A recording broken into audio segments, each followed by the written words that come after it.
Godina je 1961. Za roman Na Drini ćuprija u Štokholmu piscu Ivi Andriću dodijeljena je Nobelova nagrada za književnost.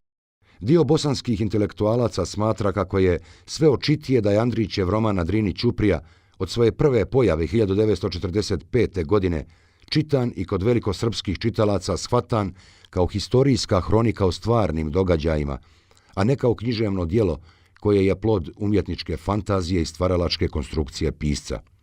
Akademik Muhamed Filipović još davne 1967. godine usudio se u eseju Bosanski duh u književnosti, šta je to, napisati da je upotreba Andrića više nanijela štete muslimanima u Bosni nego sve vojske koje su Bosnom prolazile.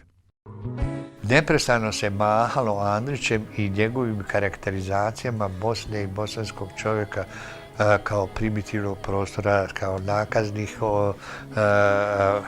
individua, kao psihološki deklasiranog svijeta, se mahalo kao po apsolutnim istinama o Bosni.